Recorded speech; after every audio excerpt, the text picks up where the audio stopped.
বাড়ির সামনে এত সুন্দর একটা পার্ক খুলছে আমি জানি, কিন্তু যাওয়া আর হইতাছিল না। তো ভাবলাম আজকে যাই। তো চলো ভিডিওটা শুরু করি। কোন জায়গাতে গেছি সবটাই তোমরা দেখতে পারবা ভিডিওতে।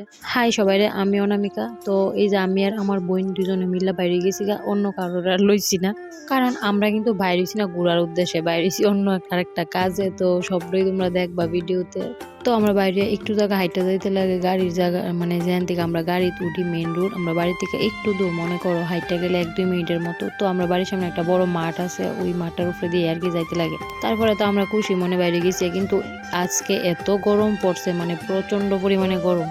আর আশা করি যারা আগরতলাতে থাকো তারা এই জায়গাটা দেখতে চিনালাইছে। তো আমি আয়া পড়ছিলাম কলেজ টিলা। তো আয়া সেরে আগে টিকিট কেটে লাইছি, কারণ এই পার্কটাতে যাইতে আগে টিকিট কাটতে লাগে। তো আমি তো তোমরা প্রথমেই কইলাম যে আমরা ঘোরার উদ্দেশ্যে গেছি না, গেছি অন্য কাজে। তো ভাবলাম এটা সামনে দিয়ে যখন যাম একটু ঢুকা যায়, যেহেতু বাড়ির সামনে আর কোনোদিনই গেছি না। আর গরমে মানে গাইমা পুরো একাকার অবস্থা। কিন্তু এত পরিমাণে গরম, তার মধ্যেও কিন্তু লোক কিন্তু আছে পার্কের মধ্যে, এমন না যে শুধু আমরাই, অনেক মানুষ আছে। তোমরা আমার ভিডিওতে দেখতেছো। আর এইদিকে দেখো সুন্দর একটা ফুল গাছ ছিল।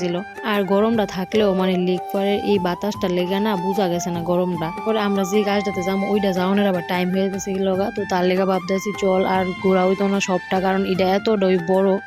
আর পার্কটা কিন্তু আসলে অনেকটা পরিমাণে বড় জায়গা লয়েছে, অনেকটা জায়গা লয়ে। তো সবটা তো আর ঘোরা হইছে না, অবশ্যই যাবো আরেকদিন যেহেতু বাড়ির কাছে। আর জানো তো বন্ধুরা, এই পার্কটার মধ্যে যেমন আছিল ফুল গাছ, এমন আছিল ফলের গাছও। তোমরা যেটা দেখাইছি এটা ছিল জাম গাছ। আর এত পরিমাণে জাম আইছে এটার মধ্যে, মানে একদম কালো হয়ে রয়েছে। আর এই যে ফুল ইডি আগে আমরা বাড়িতে দেখতাম হইতো, তো ওখানে আর দেখি না। তো এই পার্কটার মধ্যে মানে বাড়ির ঘরের ফুল গাছও আছিল, এমন অনেকটি ফুল গাছ আছিল যেটা আমি চিনি না। এই যে এই ফুলটা ওখানে তোমরা দেখতেছো, এই ফুল গাছটা আমি কোনোদিনই দেখছি না। আর অনেকটি ফুল গাছ আসছিল যেটি আমি চিনি, আবার অনেকটি আসছিল যেটি চিনি না। তো যেটি চিনি না তো চিনি না। আর এই দিদাইতেছিলাম বালা কইরা যে এইটি আমরা বাড়িতে আছে অনেকটি পুরা বড় একটা গাছ আর কি, অনেকটা পরিমাণ হইতো। তার লেগে এটা তোমরা দেখাইতেছিলাম। তারপরে আমরা তাড়াতাড়ি করে আবার বাইরে যেতেছি, কারণ আমরা কাজ ধরতে যাইতে। তো এর মধ্যে কিছু ভিডিও লইলাম, কিছু ফটো তুললাম, একটু সময়ে আসিলাম, বেশিক্ষণ আসিলাম না। তো তারপরে তাড়াতাড়ি করে বাইরে আমরা লাগে গেছিল প্রচন্ড গরম। তারপরে জুস খাওয়ার লেগে আমরা 2 বোন গেছি।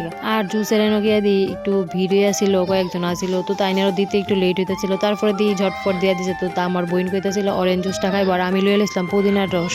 তারপরে কিন্তু তাইটাও খাইছে, আবার আমার থেকেও একটু টেস্ট করে দেখছে। আবার আমিও আমারটা খাই তাই থেকেও টেস্ট করে দেখি। কয়েকটা ইম্পর্টেন্ট কাজের থেকে এটা হইলো একটা মোস্ট ইম্পর্টেন্ট কাজ, যেটা তার বিয়ার পেন ড্রাইভটা মানে একটু চেঞ্জ করা হয়েছে, তার লেগে আবার নেওয়া হয়েছে। তারপরে তাই এখান থেকে জুতা কিনলো কিনা। আমরা তো ফুচকা প্রেমী, তোমরা জানোই।